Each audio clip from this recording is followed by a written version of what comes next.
Story की starting में हम सिंह फैमिली की प्रेसिडेंट जीजा को देखते हैं, जो कि टपक चुकी थी और सभी लोग बहुत सैड थे। तभी उसकी बॉडी में से शॉल निकल के बाहर आती है और सबको देखकर कहती है, मेरी लाइफ बहुत ही हार्डशिप थी। पहले मेरे हस्बैंड अर्ली डिपार्टेड हो गए और इन चारों को मुझे अकेले ही संभालना पड़ा। मेरा सेकंड सन जो कि एक्सीडेंट से पहले ही टपक चुका था और मेरा लेटर सन जो कि बैंकक्रप्ट हो चुका है। यहाँ तक कि उसने मेरी लास्ट डे टेस्ट भी अटेंड नहीं की, पर फिर भी मेरा ड्यूटीफुल सन यहाँ पर है। देन उसकी वाइफ और डॉटर भी। मेरे एक सन जो कि एक्सीडेंट से पहले ही टपक चुका था, लेकिन उसने मुझे एक बहुत ही प्यारी ग्रैंड डॉटर दी है। इन सबको पाकर मैं अपनी लाइफ में बहुत ही ज्यादा खुश थी। तभी लॉयर अनाउंसमेंट करता है, जियांग फैमिली का 60% पार्ट शेयर किया जाएगा, जिसमें से 25% उनके यंग सन फ्रैंक को मिलेगा, 5% उनकी लिटिल डॉटर रीजा को और 25% उनकी ग्रैंड डॉटर लिली को मिलेगा। तो फ्रैंक कहता है, ऐसा कैसे हो सकता है? मैं इस फैमिली का सबसे यंग सन हूँ, तो सबसे ज्यादा शेयर भी मुझे ही मिलना चाहिए। मुझे सिर्फ 25% ही क्यों मिल रहा है? फिर वो उसे फाइल छीन के चेक करने लग जाता है और गुस्से से फाइल उनकी डेड बॉडी पे पटक के कहता है, तुम्हें हम सबसे ज्यादा अपनी ग्रैंड डॉटर से प्यार था, तुम हमारे साथ ऐसा कैसे कर सकती हो? ये सब रीजा की शॉल देख रही थी और बहुत ज्यादा शौक हो जाती है। तभी उसकी डॉटर रीजा उसकी डेड बॉडी के पास आके कहती है, मैं तो तुम्हारी ओनली वन डॉटर हूँ ना, तो तुम मेरे साथ ऐसा कैसे कर सकती हो? तुमने सिर्फ मुझे 5% ही क्यों दिया? फिर वो सबकी तरफ इशारा करते हुए कहती है, कहीं तुमने फाइल में छेड़छाड़ तो नहीं की है? तभी उसकी वाइफ न्यान आगे आके कहती है, ये तुम क्या बकवास कर रही हो? अगर हमने फाइल में कुछ छेड़छाड़ की होती तो हम सबसे ज्यादा शेयर अपने आप को देते, तुम्हें तो बिल्कुल भी नहीं देते। तभी रीजा फ्रैंक से कहती है, मैंने तुम्हें पहले ही कहा था, जाके मॉम से बोल दो कि जियांग फैमिली का शेयर हमें पहले ही दे दे, लेकिन तुमने मेरी एक नहीं सुनी। तभी लॉयर कहता है, ये रीजा की विश थी कि वो सबसे ज्यादा शेयर लिली को दे। तभी रीजा खुश होकर लिली के पास जाती है और उसका हाथ पकड़ के बाहर लेके आती है। देन उसे कहती है, आज से मैं तुम्हारे साथ हूँ, मैं तुम्हारी केयर करूंगी और अब तुम हमेशा मेरे साथ ही रहोगी। तभी न्यान उसके पास आके कहती है, तुम लिली का अच्छे से ध्यान नहीं रख पाओगी, इसलिए इसको मैं अपने पास रखती हूँ। ऐसा बोलकर वो दोनों उसका हाथ पकड़ के अपनी अपनी तरफ खींचने लग जाती हैं और दोनों आपस में लड़ रही थी। तभी उसे धक्का लगता है, जिसकी वजह से वो नीचे गिर जाती है और उसका सर बेड में लग जाता है और उसके सर में से काफी सारी ब्लीडिंग हो रही थी। ये देखकर वो लोग डर जाते हैं। तभी सीजा की शॉल परेशान होकर उसके पास आके उसे हग करने की कोशिश करती है, लेकिन वो तो शॉल हो चुकी थी ना, तो इसलिए वो उसे टच नहीं कर पाती। ये सब देखकर वो बहुत ज्यादा परेशान हो जाती है। तभी फ्रैंक सोचता है, अच्छी बात है, अगर ये टपक जाए तो इसका सारा शेयर फिर हमारे नाम हो जाएगा। तभी सीजा की शॉल खड़ी होकर कहती है, मैंने कभी सोचा नहीं था तुम मेरे सन और डॉटर होके ऐसा भी कर सकते हो। सिर्फ पैसों के लिए तुम लोग आपस में फाइट कर रहे हो, यहाँ तक कि तुमने लिली को भी नहीं छोड़ा, सिर्फ पैसों के लिए उसको भी बुली कर दिया। ये बोलकर वो रोने लग जाती है और कहती है, काश मुझे एक चांस और मिल जाए, फिर मैं तुम लोगों को बताती हूँ। ये बोलकर वो एयर बन के उठती है, जिसकी वजह से कैंडल भी बुझ जाती है और जैसे ही फ्रैंक लिली को टच करने वाला था, तभी उसकी आईज ओपन हो जाती है, क्योंकि सीजा की शॉल उसकी बॉडी में एंटर कर चुकी थी। उसको देखकर वो डर जाता है और पीछे हटता है। तभी सीजा की शॉल लिली को स्टैंड कर देती है और सोचती है, क्या मैं टपकी नहीं? फिर वो मिरर की तरफ घूमती है और अपने फेस पे हाथ लगा के सोचती है, ऐसा कैसे हो सकता है? मैं तो एकदम लिली की तरह दिख रही हूँ, इसका मतलब मुझे न्यू लाइफ मिली है। तभी वहाँ पे उसका लिटिल सन जियांग आता है, जो कि बैंकक्रप्ट हो चुका था। देन वो आके कहता है, मॉम मैं आ चुका हूँ और आपके लिए एक सरप्राइज भी लेके आया हूँ। उसकी शर्ट पे काफी सारी बॉयज की फोटो लगी हुई थी। उसको देखकर सभी लोग शॉक हो जाते हैं, क्योंकि वो बहुत ही यूनिक दिख रहा था और वो अपनी मॉम की डेड बॉडी के पास आके खड़ा हो जाता है। तभी लिली सोचती है, ये क्या करने की कोशिश कर रहा है? फिर वो बैग दिखा के नीचे छोड़ देता है और उसकी डेड बॉडी की तरफ इशारा करते हुए कहता है, अपनी आंखें खोलो और मेरी तरफ देखो, तुम इतनी जल्दी नहीं जा सकती। तुम्हें पता है मैंने लास्ट नाइट काफी ज्यादा ड्रिंक कर ली थी, जिसकी वजह से मैं जल्दी नहीं आ पाया और मैंने तुम्हारे लिए काफी सारे हैंडसम बॉयज ढूंढे हैं। अपनी आईज ओपन करके इन फोटोज को देखो, ये सारी फोटो मैंने खुद पिक की है। सभी लोग उसकी तरफ शौक होकर देखने लग जाते हैं। फिर वो एक एक करके फोटो से निकाल के दिखाता है और उसके बारे में बताने लग जाता है। ये सब देखकर लिली को गुस्सा आता है, क्योंकि वो लिली नहीं थी, बल्कि उसकी बॉडी के अंदर जीजा की शॉल थी और वो गुस्से से उसकी तरफ देखने लग जाती है। फिर वो सारी फोटोज को चला के नीचे गिरा देता है और बैग में से फोटो निकाल के उसके ऊपर उड़ाते हुए कहता है, मॉम मुझे पता है आपको उनमें से एक भी फोटो पसंद नहीं आई, लेकिन आई एम श्योर कि आपको इनमें से जरूर पसंद आएंगी, इसलिए आपको जो भी अच्छी लगे तो आप मुझे बता देना। तभी एक मैन कहता है, ये तुम क्या कर रहे हो? क्या तुम्हें पता नहीं है तुम्हारी मॉम टपक चुकी है और यहाँ पे उनकी लास्ट रिटेल्स हो रही है। तभी फ्रैंक गुस्से से कहता है, तुम्हें पता भी है ये तुम क्या कर रहे हो? यहाँ पे हम सब परेशान है और तुम अपने ही मजे में हो। तो जियांग कहता है, मुझे पता है मेरी मॉम ने मेरी बचपन से कितनी केयर की है, इसलिए मैं बस उनकी हेल्प कर रहा हूँ और मैं यहाँ सिर्फ अपनी मॉम से मिले आया हूँ, अब मैं जा रहा हूँ। ये बोलकर वो जैसे जाने लगता है, तभी फ्रैंक उसे रोके कहता है, मॉम ने तुम्हें 5% अपनी कंपनी में से शेयर दिया है। तभी लिली सोचती है, क्या ये भी अपने ब्रदर सिस्टर की तरह है?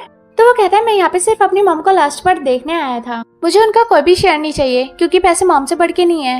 ये बात सुनकर लिली खुश हो जाती है और उसके पास आके उसका हाथ पकड़ लेती है। तो वो टर्न होके कहता है, तुम तो सेकंड ब्रदर की डॉटर हो ना? फिर वो उसके सर को टच करते हुए कहता है, तुम्हारे सर पे चोट कैसे लगी? तो लिली कहती है, लॉयर अंकल ने मुझे कहा है कि मुझे आप सब में से किसी एक को चूज करना है, तो मैं तुम्हें चूज करती हूँ। ये बात सुनकर उन तीनों को गुस्सा आने लग जाता है। तभी ज़ियांग कहता है ठीक है, अगर तुम्हें मेरे साथ रहना है तो मेरे साथ ही चलना, हम काफी सारी चीजें खाएंगे पियेंगे और लाइफ एंजॉय करेंगे। फ्रैंक गुस्से से कहता है ये तुमने ठीक नहीं किया, देख लेना तुम अपने डिसीजन पे बहुत पछताओगी। फिर उसकी वाइफ कहती है ये तो पहले से ही बैंकक्रप्ट है, ये क्या तुम्हें संभालेगा, फालतू में इतनी सारी मनी वेस्ट करता है। तो लिली कहती है वो भले से बैंकक्रप्ट हो लेकिन वो तुमसे लाख गुना अच्छा है। जैसे ही फ्रैंक कुछ बोलने वाला था तभी लॉयर कहता है डिसीजन लिली का होना चाहिए, वो जिसको चूज करेगी उसी के साथ रहेगी। फिर वो ज़ियांग से कहता है तुम्हारा क्या डिसीजन है। तो वो लिली के सर पे हाथ कराते हुए कहता है मेरे सेकंड ब्रदर मेरे बहुत ही ज्यादा क्लोज थे और उन्होंने मेरे लिए बहुत कुछ किया है, अब मुझे कोई चांस मिला उनके लिए कुछ करने का तो मैं जरूर करूंगा। मैं लिली को अपने साथ लेके जाऊंगा और उसकी अच्छे से टेक केयर करूंगा। तो लॉयर उसे कहता है अगर तुमने 1 मंथ भी अच्छे से लिली का ध्यान रखा तो मैं तुम्हारी हेल्प करूंगा। फिर लिली और ज़ियांग वहाँ से चले जाते हैं। फिर नेक्स्ट सीन में हम देखते हैं ज़ियांग उसको अपने घर पे लेके आता है। लिली इधर उधर देखती है, सारा सामान फैला हुआ था। फिर लिली गुस्से से टर्न होके कहती है इतने बड़े हो गए लेकिन अभी भी तुम्हें अपना सामान ठीक से रखना नहीं आता। उसको देखकर वो डर के नीचे बुड़क जाता है क्योंकि उसने लिली में अपनी मॉम को देखा। तो शौक होके खड़ा होता है और उससे कहता है तुम बिल्कुल मेरी मॉम की तरह दिखती हो, ऐसा कैसे हो सकता है। तो लिली कहती है मैं उस फैमिली की डॉटर हूँ और तुम्हारी मॉम मेरी ग्रैंड मदर थी, तो मैं उनकी तरह दिखूंगी ना। ये बोलकर वो उसका कान पकड़ के ले जाने लगती है और बटलर से कहती है इस मंथ इसने जितना भी खर्चा किया मुझे सारी लिस्ट चाहिए। तो वो लिस्ट बना के टोटल करता है जिसमें पूरा बिल 30 मिलियन आता है। तभी वो डायरी छीन के पीछे छुपा लेता है और सोचता है अब तो ये मुझे छोड़ेगी नहीं, बिल्कुल मेरी मॉम की तरह है। फिर वो लिली से कहता है मुझे लगता है कि 1 मंथ में 30 मिलियन ज्यादा नहीं है। फिर उसके पास आता है और कहता है तुम्हें टेंशन लेने की जरूरत नहीं है, मैं तुम्हारा अच्छे से ध्यान रखूंगा।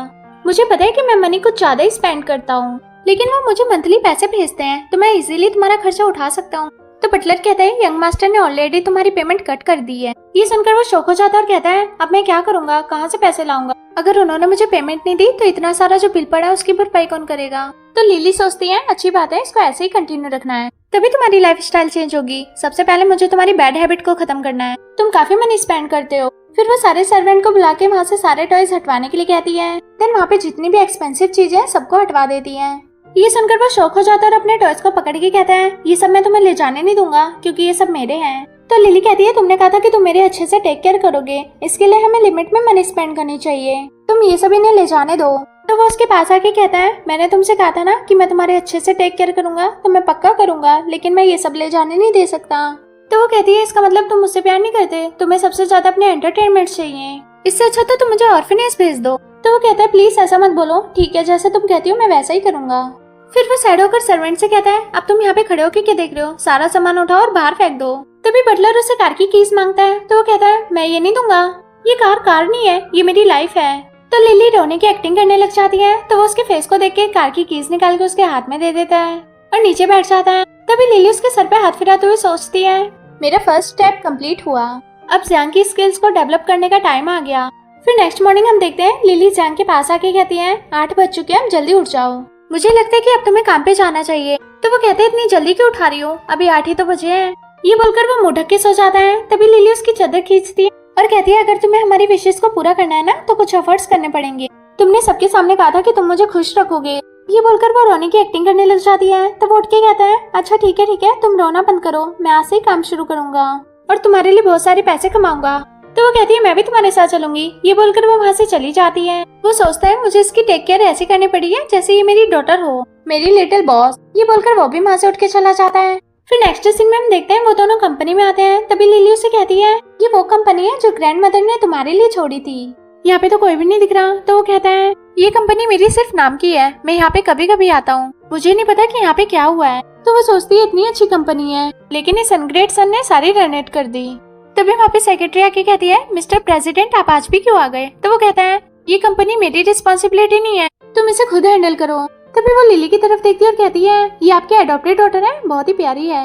ये बोलकर वो उसे कहती है मैं तुम्हारे लिए 1 मिल्क शेक लेके आती हूँ। जैसे वो जाने वाली थी तो वो उसे रोके कहती है मेरे लिए मीटिंग रूम में कॉफी प्रिपेयर करो और सभी एम्प्लॉयज को इन्फॉर्म करो कि मीटिंग 11 बजे स्टार्ट होगी, अगर थोड़ी सी भी देर हुई तो मैं कोई रिस्क नहीं लूंगी। ये बोलकर वो वहाँ से चली जाती है। फिर नेक्स्ट सीन में हम उन दोनों को मीटिंग रूम में देखते हैं। लिली चेयर पे बैठी हुई थी और वो उसके पीछे खड़ा था और सोचता है मुझे लगता है कि मुझे इसकी बात सुननी चाहिए, ये बिल्कुल मेरी मॉम की तरह है, इसको देखकर मुझे मेरी मॉम की याद आती है।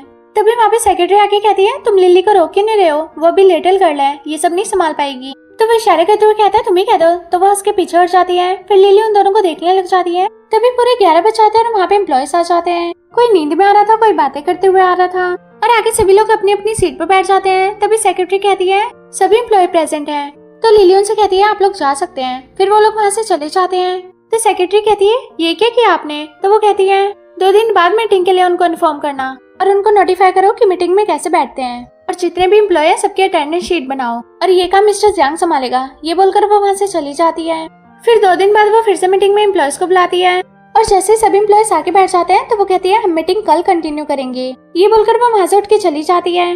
नेक्स्ट डे वो फिर से सबको बुलाती है। देन सभी एम्प्लॉयज आके अपनी अपनी चेयर पे बैठ जाते हैं। तो लिली खड़ी होकर सेक्रेटरी से कहती है HR को इन्फॉर्म करो कि आज सारे एम्प्लॉयज एब्सेंट हैं और आज के बाद कोई भी एम्प्लॉय यहाँ पे नहीं आएगा, सबको फायर कर दिया। ये सुनकर सभी एम्प्लॉयज शॉक हो जाते हैं और कहते हैं ये तो गलत बात है ना।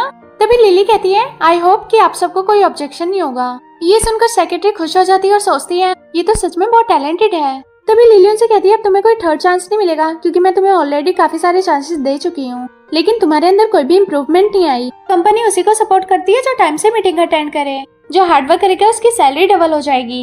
ये सुनकर सभी एम्प्लॉयज खुश हो जाते हैं और लिली को थैंक यू बोलने लगते हैं।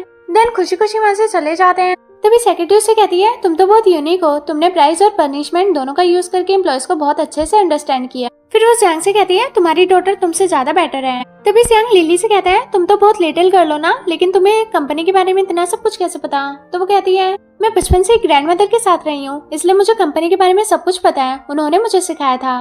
तो वो कहता है इसका मतलब कंपनी को मेरी जरूरत नहीं है, अब मैं आराम से घर पे रह सकता हूँ। तो लिली उसे गुस्से से देखती है तो वो डर के पीछे हट जाता है। तभी सेक्रेटरी से कहती है तुम अपनी रिस्पॉन्सिबिलिटी को इग्नोर नहीं कर सकते, कुछ ही दिनों में एक मिड ईयर मीटिंग होने वाली है जिसमें तुम्हारा होना इम्पोर्टेंट है। तो वो कहता है मिड ईयर मीटिंग ही तो है ना, तुम हर बार मुझे क्यों घसीटती हो? तो वो कहती है मैं तुम्हें सिर्फ इसलिए कहती हूँ क्योंकि अब इस चेयर की प्रेसिडेंट हमारे बीच नहीं रही है, तो अब कोई तो प्रेसिडेंट बनेगा ही ना।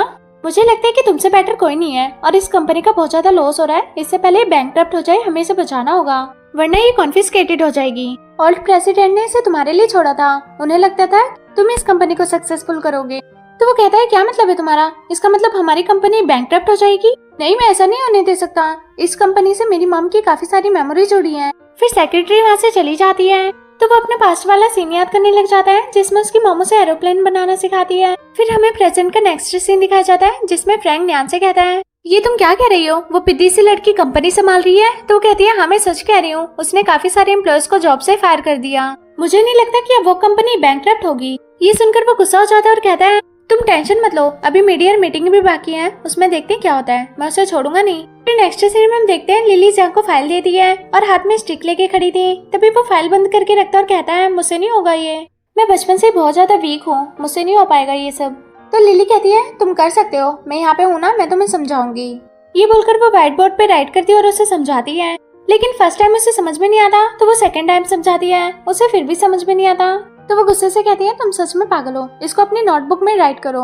ये बोलकर वो उसे समझाने लग जाती है और उसे पूछती है कि अब तुम्हें समझ में आया? तो वो हाँ कर देता है। फिर जैसे वो एक क्वेश्चन का मीनिंग पूछती है तो वो अटक जाता है और पेट दर्द का बहाना करके वहाँ से भग जाता है और वॉशरूम में आके डोर क्लोज करके कहता है ये तो मेरी मॉम से भी ज्यादा डेंजर है, मैं कुछ टाइम के लिए यहीं पे रुक जाता हूँ। ये बोलकर वो आराम से बैठ के गेम खेलने लगता है। तभी लिली वहाँ के डोर को जोर से किक करके ब्रेक कर देती है, जिसकी वजह से वो डर के खड़ा हो जाता है और कहता है ये तुमने क्या किया और तुम यहाँ पे क्या कर रही हो? तो वो कहती है तुम्हें आधा घंटा हो गया वॉशरूम में और तुमने अभी कुछ भी नहीं किया। तो वो कहता है कैसी लड़की हो तुम, तुम्हें शर्म नहीं आती, तुम बहुत क्रूड हो। तो वो कहती है मैं क्रूड हूँ?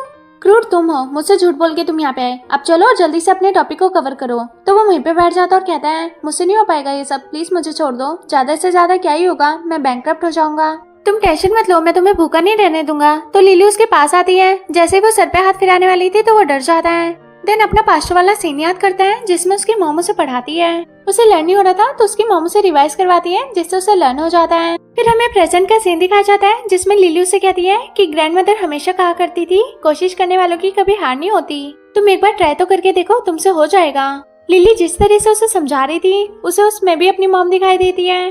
तो वो कहती है मैं तुम्हारा वेट कर रही हूँ, अगर तुम्हें आना हो तो आ जाना। ये बोलकर वो जैसे ही जाने लगती है तभी पीछे पलट के कहती है अगर ग्रैंडमदर होती ना तो वो तुम्हें कभी नहीं छोड़ती। ये बोलकर वो वहाँ से चली जाती है। फिर नेक्स्ट सीन में हम देखते हैं मिडनाइट हो चुकी थी लेकिन जियांग अभी भी बहुत मेहनत कर रहा था, उसे नींद भी आ रही थी लेकिन वो अपनी नींद को कंट्रोल करके पढ़ाई करता है। देन नेक्स्ट मॉर्निंग लिली अपनी कंपनी में आती है, सेक्रेटरी उसके पास आके कहती है तुम इतनी जल्दी आ गई, जियांग कहाँ पे है? तो वो कहती है उसने मिडनाइट तक बहुत हार्ड वर्क किया है इसलिए भी वो सो रहा है। मैं उसे लेके आती हूँ। तो सेक्रेटरी उसे रोक के कहती है तुम यहीं पे रुको, मैं लेके आती हूँ। ये बोलकर वो वहाँ से चली जाती है। कुछ टाइम बाद वो वहाँ पे आती है और परेशान होकर कहती है जियांग अपने रूम में नहीं है। तो वो सोचती है ऐसा कैसे हो सकता है, मैं तो उसे वहीं छोड़ के आई थी। फिर वो खड़ी होकर सेक्रेटरी से कहती है क्या तुमने उसे कॉल करने की कोशिश की? तो वो कहती है हाँ मैंने उसे कॉल किया था, लेकिन उसने मेरा कॉल पिक नहीं किया। अगर जियांग यहाँ पे टाइम से नहीं आया ना तो बहुत बड़ी प्रॉब्लम हो जाएगी। मुझे तो बहुत डर लग रहा है, पता नहीं अब क्या होगा। तो लिली कहती है चलो पहले ऑफिस में चलते हैं। नेक्स्ट सीन में हम देखते हैं सभी एम्प्लॉयज अपनी अपनी चेयर पे बैठे हुए थे और वहाँ पे फ्रैंक भी था। तभी लिली आके प्रेसिडेंट वाली चेयर पे बैठ जाती है। फ्रैंक उसको देखकर कहता है तुम यहाँ पे क्या कर रही हो? आज मिड ईयर मीटिंग है ना, तो जियांग कहाँ पे है? तो लिली कहती है मैं कॉर्पोरेशन शेयर होल्डर भी हूँ, मेरे पास भी तुम्हारे लेवल का शेयर है। तो वो गुस्से से सोचता है बस कुछ देर की और बात है, फिर मैं तुम्हें यहाँ से हटा दूंगा और ये पूरी कंपनी मेरी होगी, तभी मैं तुमसे तुम्हारा सारा शेयर छीन लूंगा। फिर वो कहता है काफी देर हो गई, जियांग अभी तक नहीं आया, उसे तो तुम्हारे साथ ही आ जाना चाहिए था। मुझे लगता है कि उसे आने में डर लग रहा है। लिली कहती है इतनी भी क्या जल्दी है, अभी टाइम हुआ नहीं है मीटिंग का। फिर वो सेक्रेटरी को इशारा करके भेजती है। तभी बटलर कहता है मुझे लगता था कि जियांग बहुत ही हार्ड वर्कर है, इसलिए वो टाइम से पहले ही आ जाएगा। तो लिली कहती है हो सकता है वो किसी मैटर में फंस गया हो। तो फ्रैंक कहता है अच्छा उसके लिए भी कोई मैटर है क्या? कहीं ऐसा तो नहीं इसने लास्ट नाइट ज्यादा ड्रिंक कर लिया और अब पड़ा हुआ सो रहा हो? तुम्हें आइडिया भी नहीं है कि वो कितना केयरलेस है। मुझे सब कुछ पता उसके बारे में, मैं काफी टाइम से उसके साथ रह रहा था। तुम्हारे अंदर तो फीलिंग्स डेवलप हो रही हैं, इसलिए तुम्हें समझ में नहीं आएगा। फिर वो खड़ा होकर एम्प्लॉय से कहता है ये लोग हमारा टाइम वेस्ट कर रहे हैं, इनको कोई मीटिंग नहीं करनी, मुझे नहीं लगता कि आज वो आएगा। लिली सोचती है तुम्हारी मॉम को तुम पे पूरा विश्वास है, मुझे पता है कि तुम जरूर आओगे। तभी बटलर कहता है सिर्फ 5 मिनट बचे हैं, लेकिन जियांग अभी तक नहीं आया, मीटिंग भी शुरू होने वाली है, अगर वो टाइम से नहीं आया तो हम उसका वेट नहीं करेंगे। तभी फ्रैंक कहता है उससे कोई उम्मीद नहीं की जा सकती कि वो कभी टाइम पे आए, हो सकता है डर के भाग गया हो। मुझे लगता है कि हमें इस मीटिंग से उसे आउट कर देना चाहिए। तो सभी एम्प्लॉयज आपस में बात करने लगते हैं। तो लिली खड़ी होकर कहती है ये सब अनफेयर है, अभी मीटिंग का टाइम नहीं हुआ, मुझे लगता है कि हमें उसका वेट करना चाहिए। तो फ्रैंक कहता है मुझे नहीं लगता कि अब वो आएगा, इसलिए हमें टाइम वेस्ट नहीं करना चाहिए। जो उसे इस मीटिंग से आउट करना चाहता है वो सब अपने हैंड्स अप करें। तो कुछ एम्प्लॉयज अपने हैंड रेस कर लेते हैं। अभी डोर ओपन होता है, जिससे देख के फ्रैंक डर जाता है, उसे लगता है कि जियांग आ गया, असल में तो सेक्रेटरी थी। देन वो उसके पास आके कहती है जियांग का कुछ भी पता नहीं चला और न ही उससे कांटेक्ट हो पा रहा है। तो लिली कहती है ऐसा कैसे हो सकता है? तो वो कहती है मैंने उसे ढूंढने का पूरा ट्राई किया, लेकिन वो नहीं मिला। तभी बटलर कहता है मीटिंग स्टार्ट होने में सिर्फ 2 मिनट बची हैं। तभी फ्रैंक उसे कहता है हमारा टाइम वेस्ट करना बंद करो, क्योंकि तुम अच्छे से जानती हो कि वो नहीं आएगा। अगर तुम चाहो तो हमारे साथ आके रह सकती हो, कोई प्रॉब्लम नहीं है। तो वो कहती है मुझे पूरा विश्वास है वो जरूर आएगा। तो बटलर कहता है अभी सिर्फ 10 सेकंड बची है, देखते हैं वो आता है कि नहीं। टाइम पूरा हो जाता है लेकिन जियांग तब भी नहीं आता।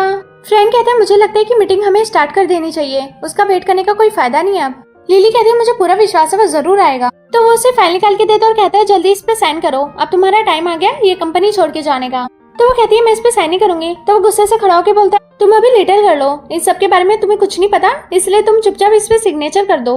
तो एक एम्प्लॉय उठ के उससे जबरदस्ती सिग्नेचर करवाने लग रहा था। सेक्रेटरी उसे रोकती है तो वो उसी को पकड़ लेता है और फ्रैंक उठ के उसके पास आता है और जबरदस्ती सिग्नेचर करवाने लगता है। देन जैसे ही वो करवाने वाला था तभी वहाँ पे जियांग एंट्री करता है। उसको देखकर सबके होश उड़ जाते हैं, क्योंकि उसका तो लुक ही चेंज हो चुका था। फिर वो उसके पास आके फ्रैंक को हटाता है और उसे कहता है तुम ठीक तो हो ना?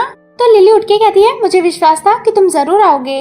तो वो कहता है माफ करना, थोड़ी देरी हो गई। तभी फ्रैंक उसे कहता है क्या तुम सो के आ रहे हो क्या? टाइम देखा है तुमने? मीटिंग का टाइम जा चुका है, 10 बजे मीटिंग स्टार्ट हो जानी चाहिए, लेकिन अब 10:01 हो रहा है। तो वो कहता है मैं लेट आ सकता हूँ क्योंकि मैं तो प्रेसिडेंट हूँ।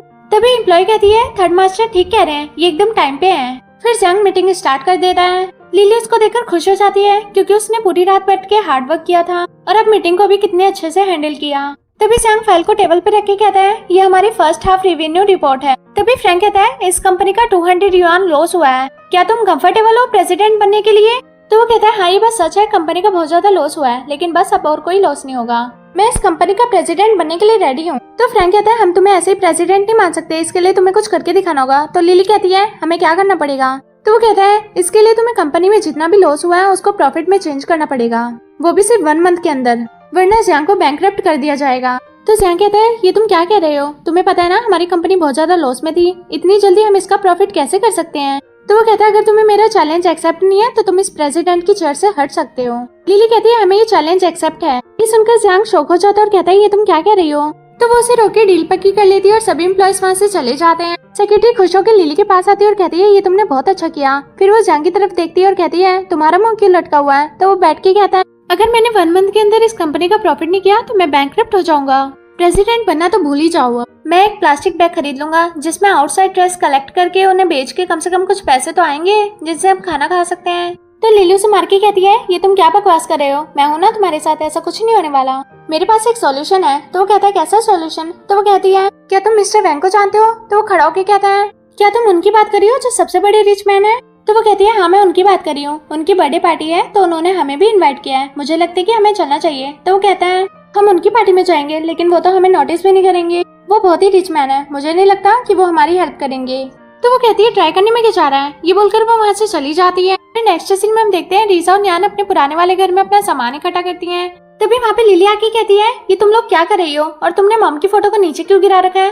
तो वो कहती है, तुम हमारी लाइफ में इंटरफेयर ना करो तो ही अच्छा है, हम यहाँ पे अपना सामान लेने आए हैं। ये बोलकर वो फोटोज के हाथ से नीचे गिरा देती है। तभी जियांग आगे आके कहता है, ये तुम क्या कर रही हो, ये छोटी बच्ची है अभी। तो वो उसका हाथ हटा के उन लोगों से कहती है, तुम्हारी मॉम ने तुम्हारे लिए कितना कुछ किया, तुम्हें पढ़ा लिखा के इतना बड़ा किया, तुम्हारी फैमिली को इतना फेमस बनाया, यहाँ तक कि तुम्हें जॉब भी दिलवाई, और तुम ऐसे उनकी रिस्पेक्ट कर रहे हो। तो नैन कहती है, वो टपक चुकी है, हमारा उनसे कोई लेना देना नहीं है। तभी जियांग कहता है, तुम्हारी हिम्मत कैसे हुई मेरी मॉम के बारे में ऐसा बोलने की? ये बोलकर वो उसे मारने जा रहा था। तभी लिली उसे रोक लेती और कहती है, तुम्हें अपने हाथ गंदे करने की कोई जरूरत नहीं है, ये काम मैं कर देती हूँ। ये बोलकर वो बॉडीगार्ड को बुलाती है। देन वो दोनों आके उन दोनों को पकड़ लेते हैं और नीचे बिठा लेते हैं। तभी लिली उनके पास आके उनकी गाल लाल कर देती है और कहती है, तभी नैन कहती है, तुम्हें शर्म नहीं आती बड़ों पे हाथ उठाती हो? तो वो कहती है, बड़ों की रिस्पेक्ट करना मुझे मत सिखाओ, तुमसे ज्यादा जानती हूँ। ये बोलकर वो उसे फिर से मारने लगती है और उन्हें वहाँ से ले जाने के लिए बोलती है। फिर वो तीनों अंदर आते हैं तो लिली लॉकर का लॉक खोल के एक बॉक्स निकालती है। देन उसके पास लेके आती है। तो वो कहता है, ये क्या है? तो वो खोल के दिखाती है और कहती है, ये एक लॉन्गफिंग जान है, इसको गिरवी रख के हम काफी सारी मनी का ऑर्डर दे सकते हैं। तो वो कहते हैं, तुम्हें इसके बारे में कैसे पता? तो वो कहती है, मुझे इसके बारे में ग्रैंड मदर ने बताया था, ये बहुत ही एक्सपेंसिव है, इसको हम कुछ टाइम के लिए गिरवी रख देते हैं जिससे हमें काफी सारी मनी मिलेगी, जब हमारे पास मनी होगी तो हम इसको वापस ले लेंगे। ये बोलकर वो बाहर आ जाती है। तभी जियांग सोचता है, इसको मॉम के लॉकर का लॉक कैसे पता? देन वो भी बाहर आ जाता है। तो लिली उसके हाथ में बॉक्स देके कहती है, जाओ और जाके अपना काम करो। तो वो उस बॉक्स को लेके खुश हो जाता है। तो वो उसके हाथ से वापस ले लेती है और कहती है, इतना भी खुश होने की जरूरत नहीं है, ये बहुत ही एक्सपेंसिव है, अगर टूट गया तो बहुत बड़ा लॉस हो जाएगा। तो वो उसको बॉक्स में से निकाल के हाथ में ले लेता है और आंख बंद करके चलने लगता है। तो लिली उसे मार के कहती है, अपनी आंखें खोल के और सीधे होके चलो। लेकिन वो फिर से टेढ़ा मेढ़ा चला था। तो लिली उसे मार के नीचे बुटका देती है और कहती है, फिर से कंटिन्यू करो। ऐसा करते करते वो उसे बहुत बार ट्राई करवाती है, लेकिन वो बार बार नीचे बुटक जाता है। एंड लास्ट टाइम वो उसके पास आई जाता है। तो लिली उसे कहती है, तुम्हारा फर्स्ट स्टेप कंप्लीट हुआ, अब सेकंड स्टेप की बारी। ये सुनकर वो शॉक हो जाता है। तभी सर्वेंट काफी सारे कोट के सेट लेके आता है, जिसको देखकर लिली उसे कहती है, तुम्हें ये सारे कोट ट्राई करके दिखाने हैं। तो वो एक एक करके सारे कोट पहन के आने लगता है, लेकिन लिली को एक भी पसंद नहीं आ रहा था। लास्ट में वो थक के बैठ जाता है और कहता है, ये सब करने की क्या जरूरत है? तभी वो कहता है, क्या वो रिच प्रेसिडेंट एक वुमेन है? अगर ऐसा हुआ तो मैं नहीं चाहूंगा। क्या तुम मेरी उससे मैरिज करवाना चाहती हो? ये सुनकर सेक्रेटरी हंसने लग जाती है। तो वो कहता है, नहीं नहीं, मैं कोई मैरिज नहीं करने वाला, मुझे नहीं बनना बलि का बकरा। तो लिली उसके पास आके उसके सर पे स्टिक मार के कहती है, मैंने तुम्हें ऐसा करने के लिए कब बोला? वो बहुत ही रिच मैन है, इसलिए हमें उनकी बर्थडे पार्टी में बहुत ही अच्छे से एक्सपेंसिव बन के जाना है। फिर नेक्स्ट सीन में हम देखते हैं फ्रैंक न्यान से कहता है, मैंने तुम्हें एक काम दिया था, वो भी तुमसे ढंग से नहीं हुआ। तो वो कहती है, मैं कर ही तो रही थी, लेकिन पता नहीं कहाँ से वो अटक की। तो वो हाथ छुड़वा के कहता है, तुम किसी काम की नहीं हो। वहीं दूसरी तरफ जियांग कहता है, क्या हमें ये सब करना जरूरी है? तो लिली कहती है, बहुत जरूरी है, तुम्हें हर हाल में उस कंपनी का प्रेसिडेंट बनना है। तो वो कहते हैं, ठीक है मैं समझ गया। ये बोलकर वो वहाँ से चला जाता है। फिर लिली सेक्रेटरी से कहती है, हमें भी उसके साथ काफी मेहनत करनी पड़ेगी। फिर हमें पार्टी का सीन दिखाया जाता है, जिसमें लिली सेक्रेटरी से कहती है, जियांग अभी तक आया नहीं, उसको कॉल करके पूछो कब तक आएगा।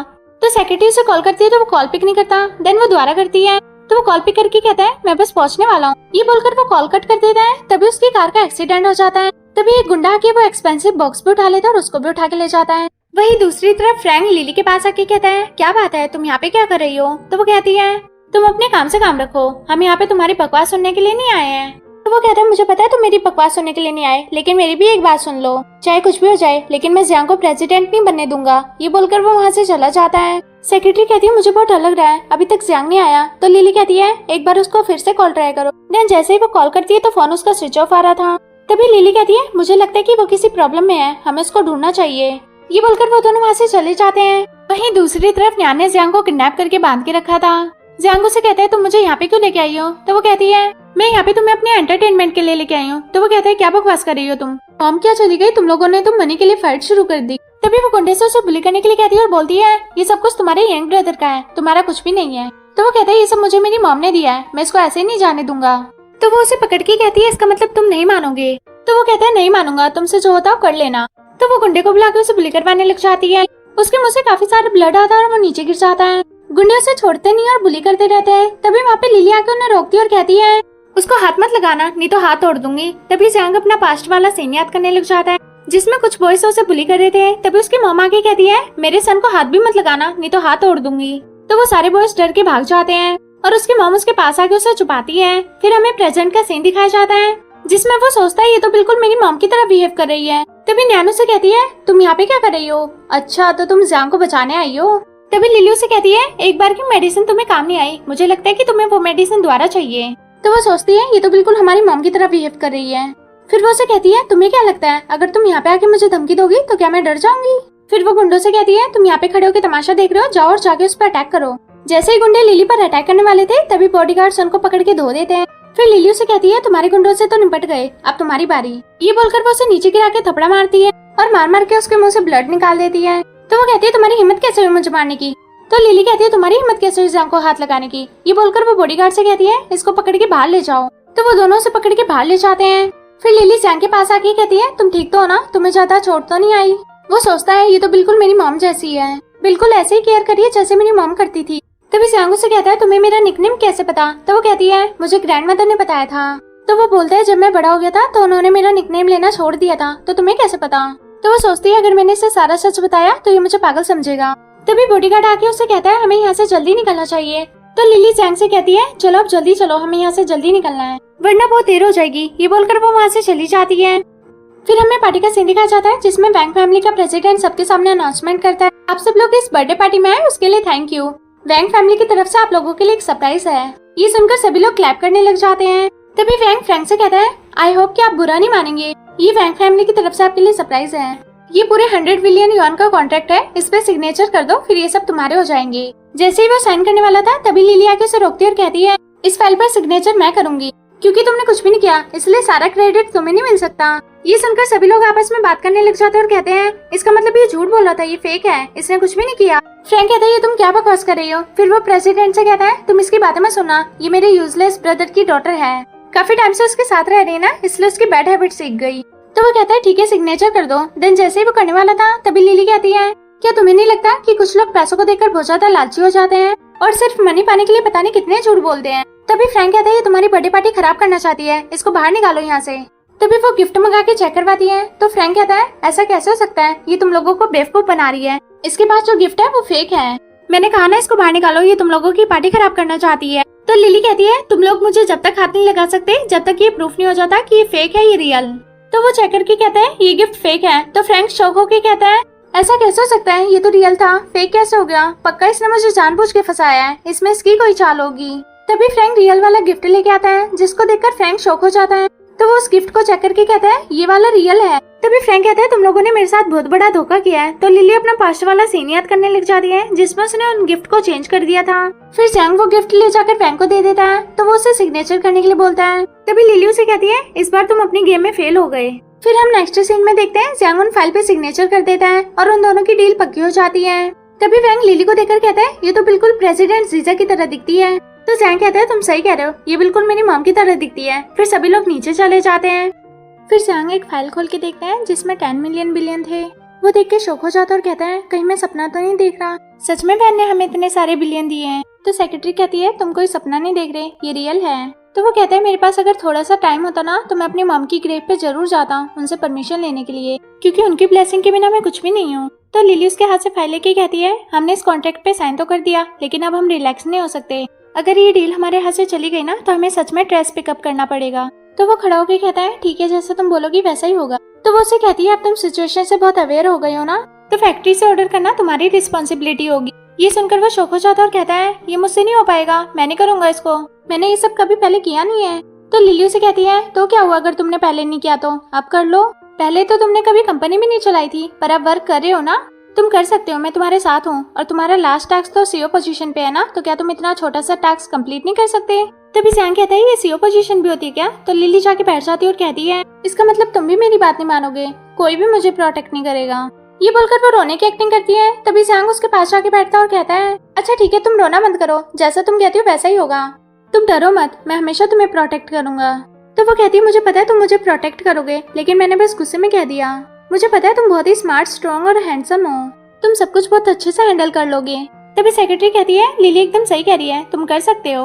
तो वो खड़ा होकर कहता है अगर तुम सब कह रहे हो तो मैं इसको डिटरमाइन जरूर करूंगा। तो लिली उसका हाथ पकड़ के कहती है तुम्हें फैक्ट्री से ऑर्डर देने का वर्क दिया जाएगा। फिर नेक्स्ट सीन में हम देखते हैं वो दोनों कार में बैठे थे। तभी जैंग सेक्रेटरी से कहता है हमें काफी दिन हो गए फैक्ट्री को ढूंढते हुए, लेकिन अभी तक फैक्ट्री का कोई पता नहीं चला। तो सेक्रेटरी कहती है फैक्ट्री ढूंढना कोई इजी वर्क नहीं है, हमें उसका प्रोडक्शन और स्पीड भी चेक करनी पड़ेगी। तो वो कहता है चलो कोई बात नहीं, हम कहीं और देखते हैं। ये बोलकर जैसे वो दोनों जाने वाले थे तभी गुंडा आके नॉक करता और कहता है यहाँ पे भी एक बहुत अच्छी फैक्ट्री है, आप चाहो तो चेक कर सकते हो। तो वो सेक्रेटरी से कहता है अब यहाँ तक आए गए तो एक बार चेक कर लेते हैं। ये बोलकर वो दोनों उसके साथ अंदर आ जाते हैं। वो गुंडा उसे अपनी पूरी फैक्ट्री दिखाता और कहता है हमारे यहाँ पे जितने भी प्रोडक्ट हैं सबकी क्वालिटी एकदम बेस्ट है और यहाँ पे बहुत ही स्पीड से वर्क किया जाता है, आप चाहो तो खुद देख सकते हो। ये बोलकर वो उसके हाथ में एक पीस दे देता है। तो सेक्रेटरी उसे चेक करती है। तभी जैंग से कहता है इस पीस का प्राइस कितना है। तो वो कहता है अगर आप इंटरेस्टेड हो तो मैं आपको डेफिनेटली ऑफर दूंगा, मैं आपको ऐसा प्राइस बताऊंगा जो मार्केट से लोएस्ट है। तभी सेक्रेटरी उसे कहती है ये मटेरियल चीप नहीं है जो तुम इतने लोएस्ट प्राइस में हमें दोगे। तो वो कहता है मैं इस मटेरियल को जल्दी बेचना चाहता हूँ इसलिए इसको लोएस्ट प्राइस में दे रहा हूँ, लेकिन इसमें सबसे ज्यादा प्रॉफिट आपको ही होगा। तो जैंग कहता है बताओ हम कहाँ पे साइन करें। तो वो खुश होकर कहता है ठीक है आप मेरे साथ चलो। देन नेक्स्ट सीन में हम देखते हैं जैंग फाइल लाके लिली को देता और कहता है तुम्हारा काम हो गया। तो लिली कहती है इतनी जल्दी। देन जैसे ही वो फाइल चेक करती है तो गुस्से से फाइल को नीचे पटक के कहती है ये कैसा कॉन्ट्रैक्ट है, तुमने इस कॉन्ट्रैक्ट पे साइन क्यों किया। तो सेक्रेटरी कहती है तुम गुस्सा मत करो, इसको एक्सपीरियंस नहीं है। तो वो कहते हैं मुझे सब पता है। तो सेक्रेटरी कहती है अगर तुम्हें सब पता है तो तुमने जानबूझ के उस कॉन्ट्रैक्ट पे साइन क्यों किया। फिर वो खड़ा होकर लिली से कहता है तुम सैड मत हो, जब टाइम आएगा मैं तुम्हें सब कुछ बता दूंगा। तो सेक्रेटरी कहती है हम ऐसा नहीं कर सकते। तो जैंग कहता है तुम अपनी बकवास बंद करो, मुझे पता है कि मुझे क्या करना और क्या नहीं। अभी तो मैं अपने रूम में जा रहा हूँ रेस्ट करने के लिए, बहुत ज्यादा थक गया हूँ। ये बोलकर वो वहाँ से चला जाता है। तभी सेक्रेटरी लिली से कहती है वो फैक्ट्री देखने में रिलेबल नहीं लगती, हम जानबूझकर अपने पैरों पे कुल्हाड़ी नहीं मार सकते। तभी लिली से कहती है तुम बेफिक्र हो, ये सब मुझ पे छोड़ दो, तुम रिसेंटली ट्राई करो दूसरी फैक्ट्री ढूंढने की, जो भी फैक्ट्री तुम्हें मिलती है उससे कांटेक्ट करो। तभी सेक्रेटरी से कहती है आप तो सच में बिल्कुल प्रेसिडेंट जीजा की तरह हो। तभी वो सोचती है मुझे लगता है कि उसने मुझे नोटिस कर लिया। वहीं दूसरी तरफ गुंडा हंसते हुए फ्रैंक के पास आके कहता है मैंने उसको बहुत अच्छे से हैंडल किया है, उसने इस कॉन्ट्रैक्ट पे भी सिग्नेचर कर दिए। फ्रैंक को सिग्नेचर देख के खुश हो जाता है और कहता है अब तुम्हें बैंकरप्ट होने से कोई नहीं बचा सकता। देन नेक्स्ट सीन में हम देखते हैं सेक्रेटरी भागते हुए आती है और कहती है मैं मटेरियल लेने फैक्ट्री में गई थी और मैंने देखा कि वहाँ से सारे स्टाफ जा चुके थे। तभी वहाँ पे फ्रैंक आके उनकी बातें सुनने लग जाता है। सेक्रेटरी कहती है अब हमें क्या करना चाहिए, डिलीवरी का लास्ट टाइम 3 बजे का है। तो लिली जैंग से कहती है अगर ये डिलीवरी फेल हो गई ना तो हम रोड पे आ जाएंगे, मैं कोई ड्रेस पिकअप नहीं करूंगी। तभी जैंग कहता है वैंग फैमिली के साथ हमारा कोऑपरेशन खराब नहीं होना चाहिए, मेरे पास एक प्लान है, मैं यहाँ पे रह के रिप्रेजेंटेटिव्स को रोकूंगा और तुम लिली को अपने साथ फैक्ट्री में लेके जाना, वहाँ सभी फैक्ट्री में कांटेक्ट करना किसी के पास गुड स्टॉक्स हैं क्या, हमारा वो मटेरियल डिलीवरी करना बहुत ज्यादा जरूरी है, अगर कोई भी प्रॉब्लम हुई तो वैंग हमारे साथ कॉपरेशन ही करेगा। फिर वो तीनों वहाँ से चले जाते हैं। देन नेक्स्ट सीन में हम देखते हैं फ्रैंक जैंग से कहता है आज तुम्हारी लाइफ का बहुत ही लास्ट मोमेंट है, वैसे लिली और सेक्रेटरी कहाँ गए हैं। तो जैंग कहता है तुम यहाँ पे क्या कर रहे हो। तो वो कहता है आज मंथ की डेडलाइन है, आज कंपनी के लार्जेस्ट शेयर होल्डर के अकॉर्डिंग मैं तुम्हारे यहाँ पे सुपरवाइजर करने आया हूँ। तो वो कहता है तुम्हें मेरी सुपरवाइजर करने की जरूरत नहीं है, तुम रेस्ट करो, और वैसे भी वैन फैमिली का मटेरियल उनके पास पहुँचाने के बाद वैगर मेरा ही होगा। तो वो कहता है अभी तुमने कहा ना विनर होने के लिए वैन फैमिली के पास वो मटेरियल पहुंचना बहुत ज्यादा जरूरी है, लेकिन देख लेना तुम फेल हो जाओगी, तुम्हारा मटेरियल वैन फैमिली के पास कभी नहीं पहुंचेगा। तो जैंग कहता है इसका मतलब ये सारा करा धरा तुम्हारा है। तो वो कहता है तुम्हें अगर इतना पता चल गया तो मैं तुम्हें और भी कुछ बताना चाहता हूँ, मैंने सभी कैपिटल में से सारे गुड मटेरियल एंटायर कर लिए, फिर चाहे तुम उन्हें कितने ही हाई प्राइस पे खरीदो खरीद नहीं पाओगे। तो वो उसका कॉलर पकड़ के कहता है हम रियल ब्रदर्स है ना, तो तुम इतने रूथलेस कैसे हो सकते हो।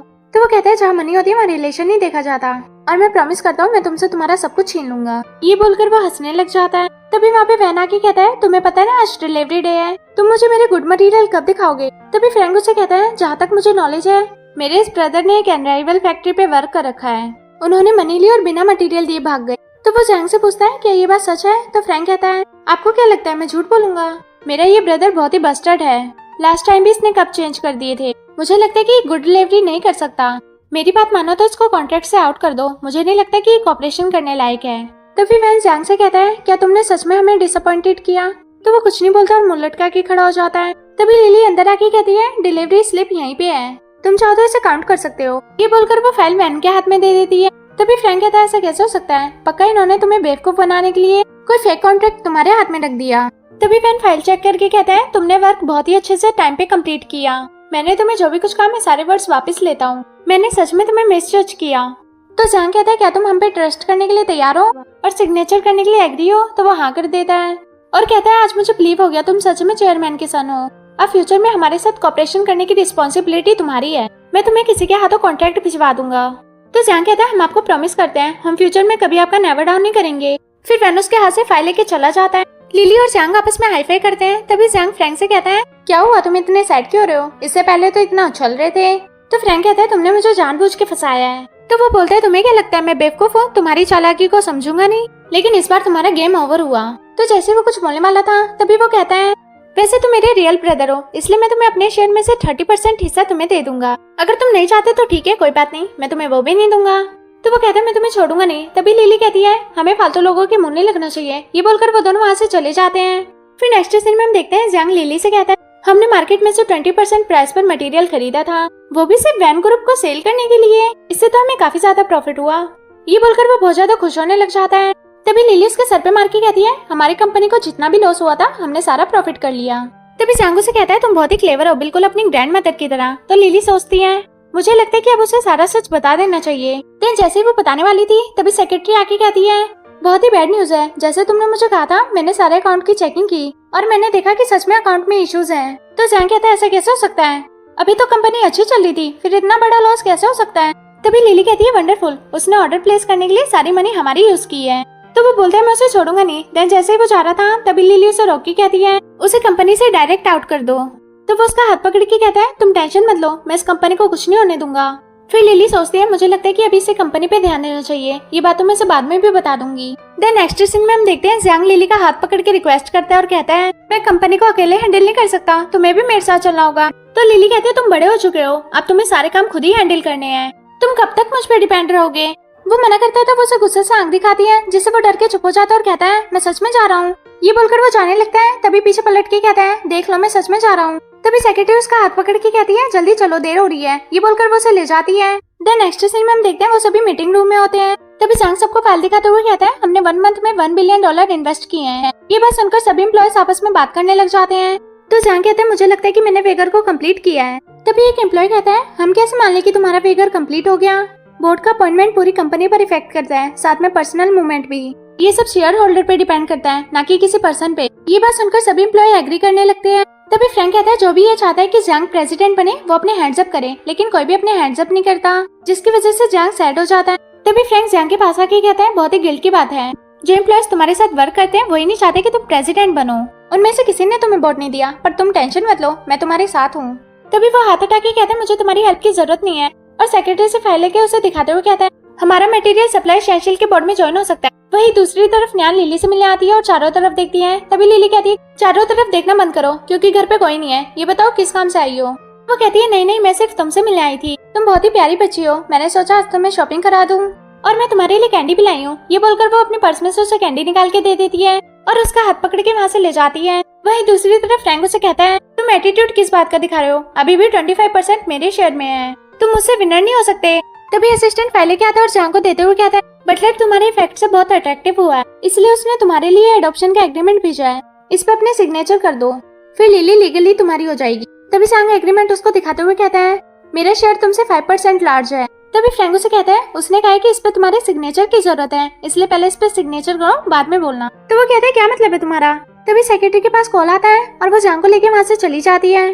देन नेक्स्ट सीन में हम देखते हैं सेक्रेटरी जैंग से कहती है तुम जाके लिली को ढूंढो, पता नहीं इस वक्त वो कहाँ होगी। तो वो कहता है मुझे लगता है वो न्यान के साथ वापस चली गई। ये बोलकर वो सैड हो जाता है और कहता है वो किसी के साथ भी जाए मुझे कोई ऑब्जेक्शन नहीं है, बस वो उसकी टेक केयर करे। तभी लिली आके कहती है क्या तुम्हें मुझ पर ट्रस्ट नहीं है। तो वो खड़ा होकर उसका हाथ पकड़ के कहता है इसका मतलब तुम न्यान के साथ नहीं गई। तो वो उसे कहती है तुम्हें क्या लगता है मैं इतनी जल्दी वापस चली जाऊंगी, मैं तो शॉपिंग करने गई थी, देखो कितनी सारी शॉपिंग करके लाई हूँ। तभी सेक्रेटरी कहती है ये सारी चीजें तो बहुत एक्सपेंसिव हैं, लेकिन तुम्हारे पास इतने सारे पैसे कहाँ से आए। तो लिली कहती है मेरे पास पैसे नहीं है। तभी जैंग कहता है अगर तुम्हें ये सब चाहिए था तो मुझे बता देती, मैं तुम्हें दिलवा देता, तुम उसके साथ क्यों गई। तभी वो उसके सर पे मार के कहती है बुरे लोगों के पैसे उठाने में कोई प्रॉब्लम नहीं है। फिर वो पास्ट वाला सीन याद करने लग जाती है जिसमें नैनो से बुली करने वाली थी, लेकिन पीछे घूम के वही उसको बुली कर देती है और सारा सामान लेके वहाँ से चली जाती है। ये सारी बात वो जैंग और सेक्रेटरी को बताती है। फिर वो नेकलेस उठा के सेक्रेटरी को देती है और कहती है ये तुम्हारे लिए है। देन दूसरा बैग उठा के जैंग को देती है और कहती है आज तुमने मीटिंग को बहुत अच्छे से हैंडल किया है, इसलिए तुम्हारा गिफ्ट है। तो वो गिफ्ट को साइड में रख के लिली को हक कर लेता और कहता है तुम तुम्हें पता भी है मुझे कितना डर लग रहा था, लेकिन मैंने सब कुछ बहुत अच्छे से हैंडल किया। तभी सेक्रेटरी लिली को फाइल दिखाते हुए कहती है, लॉयर ने इस एग्रीमेंट पे सिग्नेचर करने के लिए दिया है। इस एग्रीमेंट में तुम लीगली जियांग की डॉटर हो जाओगी। तभी जियांग कहता है, इसका मतलब अब तुम मुझे डैड बोलोगी? तो लिली कहती है, क्या कहा तुमने? तो वो कहता है, सॉरी मैंने कुछ गलत बोल दिया क्या? मुझे लगा कि अब तुम मुझे डैड बुलाओगी। तो लिली कहती है, जो अब बोला दोबारा मत बोलना। फिर उसका कान पकड़ के कहती है, मैं तुम्हें डैड कभी नहीं बुलाऊंगी, अगर आइंदा ऐसा बोला ना तो तुम्हारा कान तोड़ दूंगी। तभी वो अपने पास्ट वाला सीन याद करने लग जाता है, जिसमें उसकी मॉम ने भी उसको सेम कान पकड़ के ऐसे ही बोला था। फिर हमें प्रेजेंट का सीन दिखाया जाता है, जिसमें जियांग कहता है, सॉरी सॉरी अब नहीं बोलूंगा। फिर लिली उसे फाइल देके वहाँ से चली जाती है। देन नेक्स्ट सीन में हम देखते हैं जियांग तीनों फाइलों को कलेक्ट करके वहाँ से ले जाता है। तभी फ्रैंक उसको देख के कहता है, इसने मुझे कहीं का नहीं छोड़ा, अब मैं भी इसको नहीं छोड़ूंगा। ये बोलकर वो कॉल करता है। वही दूसरी तरफ वो अपनी सिस्टर रोजी से मिलने कॉफी शॉप पे आता है। तभी रोजी कहती है, क्या बात है, आज तुमने मुझे कैसे याद किया? तो वो कहता है, मुझे तुम्हारी हेल्प की जरूरत है। तो वो कहती है, तुम्हें मेरी हेल्प की जरूरत है? रियली? तो वो कहता है, देखो अगर तुम मेरी हेल्प करती हो ना तो इसमें प्रॉफिट तुम्हें भी है। तो वो ओके कर देती है। देन वो उसके कान में अपना प्लान बताता है। फिर नेक्स्ट सीन में हम देखते हैं लिली उसके कोट के बटन लगाती है। तभी सेक्रेटरी कहती है, आज तुम बहुत ही हैंडसम लग रहे हो। तभी लिलू से कहती है, मुझे उम्मीद है कि तुम कंपनी में जाके बहुत ही अच्छा वर्क करोगे। तो वो कहता है, मैं प्रॉमिस करता हूँ सब कुछ बहुत अच्छे से हैंडल करूंगा, मैं शाम को पक्का गुड न्यूज लेके आऊंगा, तुम टेंशन मत लो। ये बोलकर वो वहाँ से चला जाता है। उसके जाने के बाद लिली कहती है, मुझे उसके साथ ही रहना होगा क्योंकि आज बहुत ही वंडरफुल लड़ाई होने वाली है। तभी रिजा वहाँ की कहती है, तुम अकेले क्या कर रही हो? तो लिली कहती है, तुम यहाँ पे क्या कर रही हो? तो वो कहती है, तुम हमारी फैमिली का एक मेंबर हो, इसलिए मैं तुमसे मिलने आई हूँ। तभी लिली कहती है, तुम्हारे और मेरे बीच अब कोई रिलेशन नहीं है, इसलिए अच्छा होगा कि यहाँ से चली जाओ। तो वो कहती है, ऐसे कैसे चली जाऊँ, जो काम करने आई हूँ वो करके ही जाऊंगी। ये बोलकर वो उसे फाइल देती है और कहती है, इस कॉन्ट्रैक्ट पे साइन कर दो, अगर तुम इस पे सिग्नेचर करती हो ना तो तुम्हें बहुत प्रॉफिट होगा, देख लेना। तभी लिली उसके हाथ से फाइल और पेन लेके नीचे पटक देती है। देन उसे कहती है, तुम लोगों ने क्या मुझे बेवकूफ समझ रखा है, चुपचाप अपनी फाइल उठाओ और निकलो यहाँ से। तो रीजा कहती है, तुम्हारी हिम्मत कैसे हुई फाइल पटकने की, देख लेना बाद में बहुत पछताओगी। देन जैसे वो जाने वाली थी तभी रीजा उसे किडनैप कर लेती है। वही दूसरी तरफ वो फ्रैंक को कॉल करके सारी बात बताती है। तो वो जियांग को बुला के कहता है, बहुत हो गया तुम्हारा तमाशा, अब तुम्हारा गेम एक ही बार में खत्म करूंगा। तो जियांग कहता है, अगर तुम मुझे धमकी देने की कोशिश कर रहे हो तो ऐसा बिल्कुल मत करना, क्योंकि मैं पुलिस को इन्फॉर्म कर दूंगा। देन जैसे वो जाने वाला था तभी फ्रैंक अपने फोन में रिकॉर्डिंग चला देता है। फिर वो पीछे पलट के फोन में देखता है और डर जाता है, क्योंकि न्या ने लिली को किडनैप कर रखा था और जबरदस्ती उससे सिग्नेचर करवाती है। जियांग गुस्से से उसका कॉलर पकड़ के कहता है, अगर लिली को कुछ भी हो ना तो मैं तुझे छोड़ूंगा नहीं। तभी लिली कहती है, इसकी बातों पे बिल्कुल भी ध्यान मत देना। तो फ्रैंक कहता है, तुम लिली की बहुत ज्यादा केयर करते हो ना, चाहो तो उसे बचा लो। तो जियांग कहता है, क्या चाहते हो तुम? तो वो कहता है, ज्यादा कुछ नहीं, बस इस कॉन्ट्रैक्ट पे साइन कर दो। तो वो उसकी तरफ गुस्से से देखता है। तो वो बोलता है, ऐसे मत देखो मुझे, तुम्हारे पास दो ऑप्शन है, या तो इस कॉन्ट्रैक्ट पे साइन करके लिली को बचा लो या फिर उसे खो दो। डिसीजन तुम्हारे हाथ में है, तुम देखो कि तुम्हें कौन सा ऑप्शन चूज करना है। ये बोल के वो फाइल उसके हाथ में देता है। तो जियांग उसे फाइल देते हुए कहता है, मैं पहले लिली से मिलना चाहता हूँ, मैं उसे देखना चाहता हूँ वो ठीक है या नहीं, उसके बाद ही मैं सिग्नेचर करूंगा। तो वो ओके करके उसे लिली के पास ले आता है। देन जैसे वो उसके पास जाने वाला था तभी गुंडे उसे रोक लेते हैं। लिली कहती है, तुम यहाँ पे क्या कर रहे हो? जियांग उसको फाइल देते हुए कहता है, मैंने इस पे सिग्नेचर कर दी है, प्लीज अब लिली को छोड़ दो। तो वो फाइल भी ले लेता है और उसे छोड़ता नहीं है। तभी जियांग कहता है, तुमने जैसा कहा था मैंने वैसा किया, प्लीज अब लिली को छोड़ दो। तो रीजा कहती है, तुमने क्या हमें बेवकूफ समझ रखा है, जैसा तुम कहोगे हम वैसा ही करेंगे। तो फ्रैंक कहता है, इतनी आसानी से कैसे छोड़ दें, अभी लिली के सिग्नेचर बाकी हैं, जब तक वो साइन नहीं करेगी हम उसे नहीं छोड़ेंगे। तो रीजा लिली से कहती है, अब अच्छे बच्चों की तरह जल्दी से इस पे सिग्नेचर कर दो। तो वो कहती है, तुम चाहे कुछ भी कर लो लेकिन मैं इस पे सिग्नेचर नहीं करूंगी। तभी फ्रैंक जियांग के पेट में पंच करता है। लिली चिल्ला के कहती है, उसको मत मारो। तो वो कहते हैं, मुझे पता है अगर मैं इसको बुली करूंगा तो तुम्हें हर्ट होगा, अगर तुम चाहती हो मैं इसको बुली ना करूँ तो जल्दी से साइन कर दो। तभी रीजा लिली से कहती है, क्या तुम उसको बुली होते हुए देखना चाहती हो? उसने अब तक तुम्हारी बहुत केयर की है, तो अब तुम्हारा भी फर्ज बनता है कि तुम उसकी केयर करो, उसको तुम्हारी वजह से बहुत हर्ट हो रहा है, इसलिए जल्दी से साइन कर दो। फ्रैंक उसके पेट में पंच करता रहता है। तभी लिली चिल्ला के कहती है, मैं साइन कर दूंगी। फ्रैंक बेहोश होकर नीचे गिर जाता है। देन लिली उन पेपर्स को पढ़ के सुनाती है और कहती है, इसमें ये लिखा है कि मैं अपने 25 शेयर सिर्फ रीजा को ट्रांसफर करूंगी। ये सुनकर वो बहुत ज्यादा खुश हो जाती है। तभी न्यान कहती है, ये तो चीटिंग है ना, हमने भी तो तुम्हारी हेल्प की है, इसलिए इसमें से आधा शेयर हमारा भी होगा। तो वो कहती है, मैंने ऐसा कब कहा? ये बोलकर वो गुंडों को अपनी साइड कर लेती है। न्यान कहती है, तुमने हमें धोखा दिया। तभी जियांग पीछे से जाके लिली की रस्सी खोल देता है। देन जैसे वो दोनों भागने वाले थे ये सब देखकर वो तीनों हंसने लग जाते हैं। तभी रीजा कहती है, हम क्या स्टूपिड हैं जो तुम्हारी बातों में आ जाएंगे, शेयर हम सबका होगा। ये बोलकर वो गुंडे से उसे बुली करने के लिए कहती है। देन जैसे वो लिली को मारने वाला था जियांग बीच में आ जाता है और उसको लग जाती है, जिसकी वजह से उसके मुंह से बहुत ज्यादा ब्लड आता है और वो नीचे बुड़क जाता है। तो लिली रोते हुए कहती है, ये तुमने क्या किया? तो वो कहता है, मैं बड़ा हूँ ना तो मेरा फर्ज है तुम्हें प्रोटेक्ट करना। तो वो बोलती है, बड़े छोटों को प्रोटेक्ट करते हैं, छोटे बड़ों को नहीं करते। तो वो कहता है, क्या मतलब है तुम्हारा? फिर लिली उसको सारा सच बताती है तो उसकी आंखों में आंसू आ जाते हैं। फिर वो अपना पास्ट वाला सीन याद करने लग जाता है जिसमें उसने लिली के साथ काफी सारा टाइम स्पेंड किया था। जियांग लिली से कहता है इसका मतलब तुम मेरी मॉम हो? तो वो कहती है हाँ मैं तुम्हारी मॉम हूँ। तो रीजा कहती है क्या बकवास कर रही हो? तो वो कहती है मैं बकवास नहीं कर रही, मैंने तुम्हारी जान बचाने के लिए अपनी जान जोखिम में डाली। जैसे ही रीजा लिली को बुली करने वाली थी तभी सेक्रेटरी आकर उसका हाथ पकड़ लेती है। तो वो उसे कहती है तुम यहाँ पे क्या कर रही हो? तो सेक्रेटरी उसका हाथ झटक के लिली से कहती है मुझे माफ करना, आने में थोड़ी देरी हो गई। फिर लिली बॉडीगार्ड को बुला के उन्हें पकड़वा देती है और जाके उन तीनों के गाल बजा के कहती है मुझे तुम तीनों से ये उम्मीद नहीं थी, तुमने पैसों के लिए क्या कुछ नहीं किया। तो वो तीनों उससे माफी मांगने लग जाते हैं और कहते हैं प्लीज हमें एक चांस और दे दो, हमें माफ कर दो, हमसे गलती हो गई, तुम तो हमारी मॉम हो ना, हमें माफ कर सकती हो। तो वो कहती है मैंने तुम्हें काफी चांस दिए सुधरने के, लेकिन तुम नहीं सुधरे। तो वो तीनों खड़े होकर उसे माफी मांगने लग जाते हैं, लेकिन वो उन तीनों को माफ नहीं करती और बॉडीगार्ड से उन्हें ले जाने के लिए बोलती है। देन नेक्स्ट सीन में हम देखते हैं वो सोफे पे बैठ के जूस पी रही थी। तभी जियांग उसके पास आके कहता है मॉम आप कहाँ पे थी, मैंने आपका बहुत वेट किया, अब आप आ गए हो ना तो अपनी कंपनी खुद संभालो।